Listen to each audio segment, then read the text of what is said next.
So, our soil is truly the foundation of everything we grow, and if we care for it now, it will reward us with healthier, stronger plants when the growing season begins again next year.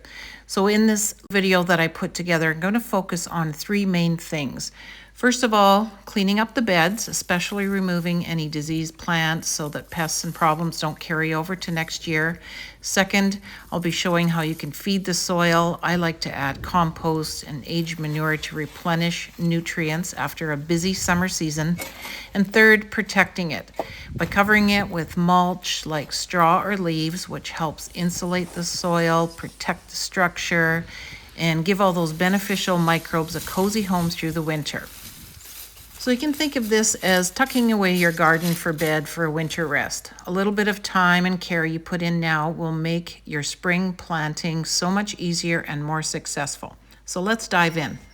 So I've already pulled out the dead plants out of here. I had some mint, and I believe this was the calendula here that I've already pulled out. And just about a few weeks ago, I put in these spirea bushes. So these were just planted lately, and I've been giving them lots of water. Anything that you plant in the fall, you want to make sure you can get it well established before the ground freezes. So I'm doing that right now. And then all I've done with each of them is give them a little bit of a top dressing with some aged manure. So that's my composting substance that I'm using in all my gardens right now. Over here, I have some irises that will die down and come back in the spring. So again, I've done a top dressing with some compost, tried to weed them as good as I could. This here is some milkweed that I started with the winter sowing method. So I started these seeds last spring in the milk jug method. This is something we'll be getting into over the winter on inside the community. And again, I just did another top dressing with some compost, and I might add some straw just to kind of help insulate it a little bit more. This is the first year that they've grown, and I want them to be able to make it through the winter. So protecting my perennials is something that I usually do with a little extra mulching of leaves or straw. Over here is a wild batch of asparagus that I've just left all summer. It's gone to seed, and I'm going to be doing a trim. I just leave it growing all summer, kind of letting it go to seed so that maybe it'll spread and grow. But I do have a couple spots here where I have the crowns kind of, and I'm going to be trimming that right down and probably just doing a chop and drop with these. So I'm doing the chop and drop thing here also in my raised garden beds. All my tomatoes, I've already gone around and chopped them away, leaving the roots in the dirt, let it break down, let it add some nutrients to the soil. I've just kind of been leaving the plants laying here for now.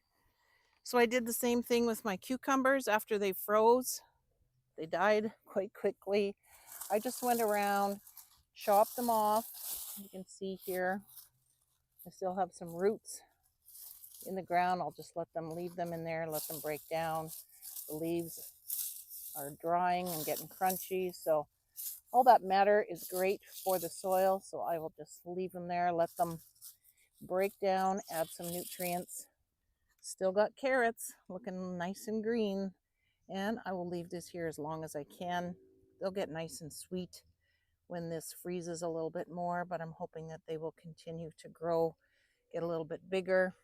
And just trying to let this lettuce go to seed.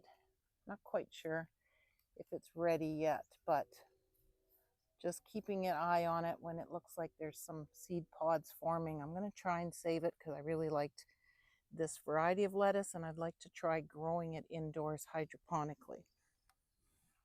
So this is my nasturtiums. These things really got hit hard with the flea beetles about 2 weeks ago, really wiped them out, but they did a great job of protecting my tomatoes. They were beautiful flowers to enjoy all summer. And now I can see I got a lot of seeds that have fallen into the soil here. I'm going to try and collect as many as I can so that I can start them again from seed indoors next spring. I might leave a few in here, just see if maybe some of them will volunteer and come back in the spring. It's hard to say. They might not survive the cold winter here and the cold temperatures of the soil, but I'll leave a few in here just to see what happens. So this is my strawberry patch that I got going in this raised garden bed. I just started it this spring. I put in some plants. They have taken off nicely and they are shooting out their babies. You can see here's one here, but it hasn't set roots into the soil yet. Just going to kind of press it in there so that maybe it'll root itself. But something you should do before winter is cut away some of these. Look for these runners that they're sending out. I'm going to just bury this one in the soil, and then I'm going to cut the line from the mother plant here, just so it kind of takes off on its own, doesn't draw energy from the mother plant. So I'm just kind of looking to see if there's any more of those kind of runners heading out. You can see here, for example, we've got one runner coming from the mother plant, and it is setting itself up in the soil here pretty good. So I'm just going to cut the cord. Hopefully it's okay and it will be fine, and start a new plant in the spring. There's another one there. It does have some roots, so I'm just going to try and bury that somewhere where there's a little more space. I got this celery plant that I'm just kind of dying down. You see how it has some roots there? Just going to stick it into the soil. And I'm going to give this a good watering again today before I give it a mulching. So again, just go around, kind of follow the runners from the mother plant to the daughter plant. If it looks like it's established in the soil, you can just cut it. And then that way in the spring, it will use its own energy to grow. It won't draw from the mother plant here, and hopefully everything will spread and prosper and survive our cold winters.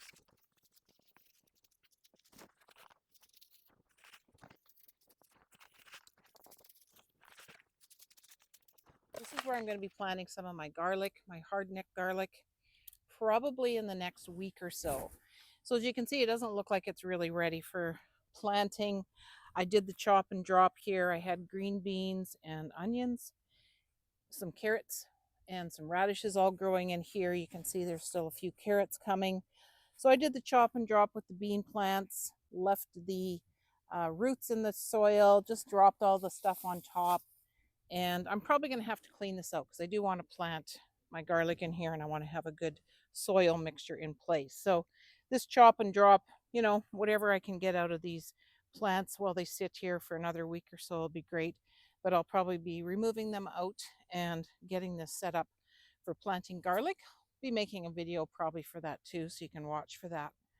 So I had lots of comfrey growing all along this edge here, along the bush.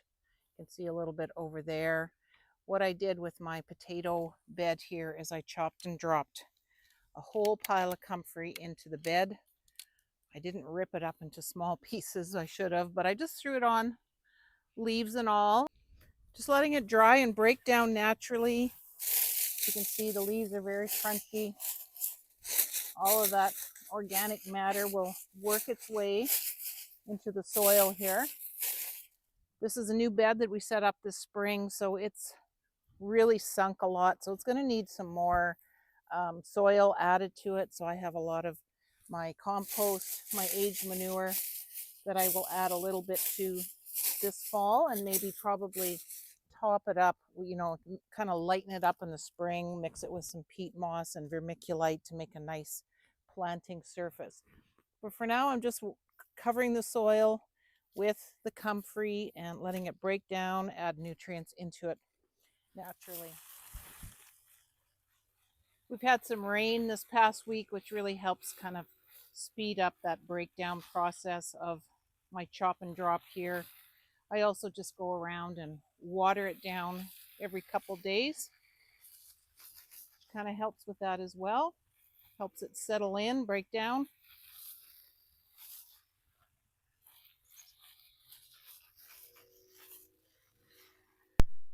Hey guys, if you haven't already done so, I just want to let you know to check out the link in the description box below where you can join our gardening community located on the Skool app, Gardeners Growing Together. So inside our community, we are learning how to garden year round. And when you join now, you can get your free year-round gardening planner. This is a planner I put together that shows you how you can grow food any month of the year, even if you are living in a cold climate like I am here. So again, the link is in the description box below. Just sign up, join our community, and I will send you your year-round gardening planner. So this material that I have added around my raised garden bed here is flax straw, and this works really well for weed control. It's something that we've used for years around trees, little starter trees that we're trying to get growing, around our yard, dealing with quackgrass and such, kind of, sucking up all the moisture on them. This stuff doesn't break down, so it is turns basically into a carpet that suppresses weeds really well. Like I said, we did it around trees probably 10 years ago, and it's just starting to let those weeds and stuff through just in the last few years. So this works really well for weed control. If you have access to flax straw, we are lucky that we had a bale that a neighbor didn't want, so we brought it over here and we've been just forking it around. I'm also using this weed barrier to try and kind of kill off some spots here. This is some comfrey, and this has been very hard to do. I had a big batch of comfrey. This is kind of the original spot where I put a couple comfrey plants in about 6 years ago. And then from there, I was just transplanting to try and build a barrier all along the side here to keep the weeds from coming in. It is very invasive. I'm very nervous about how much comfrey I had last year, and I'm really trying to kill this one off. I've had this black tarp sitting on this comfrey for about a month, and I come out and I can tell that the comfrey's still growing underneath, which is very, very creepy. But I'm hoping I'm just going to keep this barrier on here all winter long, and hopefully those roots will die down and maybe not come back next year. This is another space that I may want to try and grow something in next year. So I've put down this weed barrier to try and kill off grasses and suckers coming in from these choke cherries, so that in the spring it may be a good place to plant something. So I did the chop and drop also with these containers as well, using comfrey leaves that I just ripped up, put on the soil surface as a mulch. I probably won't add any more dirt to this till the spring. I usually, with my containers, try to work it up a little bit, top it up with some new compost mixture that I usually get. My husband brought me 3 more tubs, so I'm very excited to have these set up next year. I will be cutting holes in the bottom, putting some bigger materials in the bottom, and then topping it up with some good soil. Not sure what I'm going to plant in there yet at this time, but this row of tubs has been really great for me, to plant a variety of different things. So we'll see what goes in there next year. And again, this is my row of comfrey that I use as a mulch. And I probably have chopped it down 2 or 3 times during the summer. And it has created a nice barrier here along the edge, trying to keep suckers and quack grass from getting into my garden. Straw is something that I have access to. Not everybody does, but it works great as a mulch to protect your soil over the winter. It doesn't really add a lot of nutrients, but it does help with weeds, insulation. Something that I use on my garlic beds to keep them cozy and warm. I will be running over some of this straw with my bagger mower, chopping it up into smaller chunks. It makes really good mulch around plants in the spring. And I've been using it here around my berry bushes. So again, you see I got a lot of flax straw spread out here as a good weed barrier, and I will probably put some straw on top if I have extra, just to add to that. As you can see, I have a lot of plants out here in the bush. We got, I'm not sure what kind of bushes these are, but suckers are coming in constantly. And so I'm trying to create a little bit of a berry orchard here that I can keep the weeds under control. So this is some of the aged manure that I have a good stash of here. I got 4 tubs of compost that I will be using. I will top dress around all my berry bushes. As you've seen earlier, I put it around my perennials. I will put it around probably some areas in my raised garden beds as well. Just put some in now, and then in the spring I use this to make a nice potting soil mixture, which consists of this aged manure, some peat moss, and vermiculite or perlite, and it makes a nice soil for replenishing all my containers and garden beds. So this is one of my raised garden beds that I won't be using over the winter for growing anything. So I want to have it, put to bed with as much coverage as I can and things that will break down over the winter and add nutrients to the soil. But as you can see, there's a lot of things going on here still. I have oregano, thyme, I have one beet, I have a bunch of baby carrots, I have dead tomatoes, I have parsley that I don't know what to do with it. I've saved as much as I could possibly use. So it's kind of a, what do I do right now? Do I rip everything out and, put it to bed, or just kind of leave it? My thinking is I'm just going to leave it for now, just clean out the tomatoes. Things like these bamboo poles can come out. I've already done the chop and drop thing with these tomatoes. So if you have anything that you thought was diseased or had like powdery mildew, or I had some blossom end rot on this particular plant. So this was a beefsteak. So, those maybe shouldn't leave in the soil. They might, pass on some bad stuff. So for me, I'm going to probably remove the tomato plants just because that's kind of my personal choice. And of course, things like your irrigation system, drip system, if you have that, you want to make sure that you are draining those lines before the ground starts freezing, before you start having hard freezing at night. We haven't had too bad yet, but keep an eye on your 14-day forecast. Check the nighttime temperatures. Make sure that you're not going to have a hard freeze where the temperature drops below freezing for several hours during the night, and just make sure you've blown out your irrigation lines, blow the water through it. And I just leave these out in the garden. I don't try to disassemble them. I just kind of get them out of the way, and they seem to last and make it through the winter no problem, as long as there's no water in the line. So really, you can just kind of do this in stages as space opens up in your garden beds or in your gardens containers. You got some exposed soil. You're no longer going to be growing anything in it till the next year. Just make sure you cover up that soil with some mulch. Whether it's going to be chopped up leaves or dead plants from your garden, just never leave that soil very bare. I'm just ripping up some more fresh compost or fresh comfrey here from my plants. I'm going to cover this space here that I just ripped out all my tomatoes. Like I said, I know I'm never going to use all this parsley, so I'm just going to rip it off right now, throw it on this bare soil.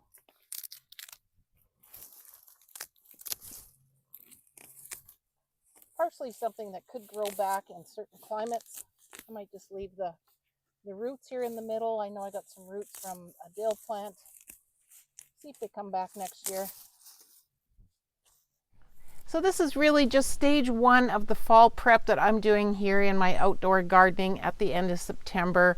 There's still lots more to do. Luckily, we still have a lot of beautiful weather in the forecast here on the Saskatchewan prairies. So I still have time to clean out my greenhouse, clean up those hoses, cans, tools, and get everything ready for the winter. So I hope you found this video helpful, that you will give it a like, leave a comment. Where are you growing and what are you doing to prep your garden this fall? And don't forget to join our community Gardeners Growing Together on the Skool platform. Hope to see you there.